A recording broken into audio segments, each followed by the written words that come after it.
Well, Oklahoma finally got some very much needed rain. So Kim, how's that going to impact farmers? Well, it's going to let them sleep at night for one thing. They finally will probably have some commodities to sell. Now they'll need a follow-up of rain. It's both good for the wheat producer and then producers waiting to put that corn in the ground. It's going to give them some moisture to do plant the corn, the grain sorghum, maybe soybeans, cotton a little later if we can get some more rain down in southwest Oklahoma.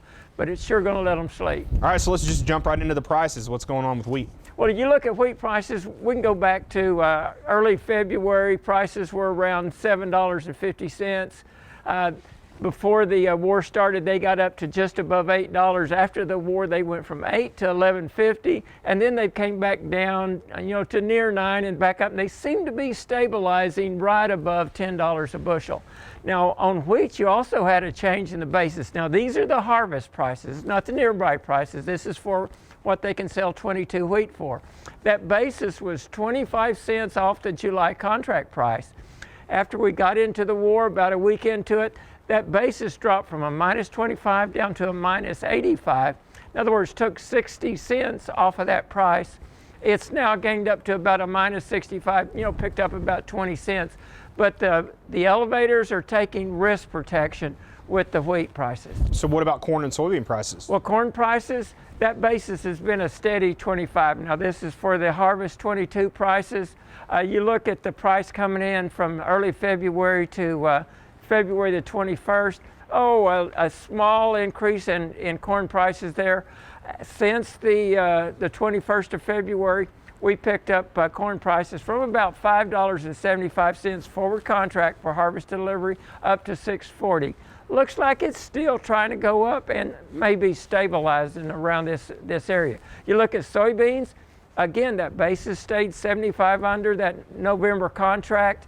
You had a big increase from about $13.60 up to $14 before February the 21st when the war started. And that's because the Brazilian crop, the estimates kept going down. Since then, we dropped off right after the war started, then we came back up. It seems to have stabled right around 14, 13.50 to 14 there, but not much impact from the war. And we can't forget about cotton, so what's going on there?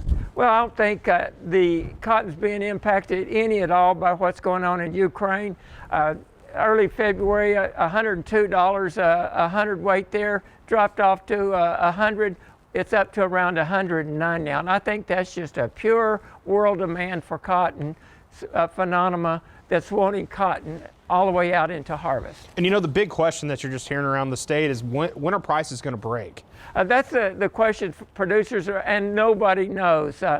Again, I think the prices are finding a location and an area that they're stable and comfortable with.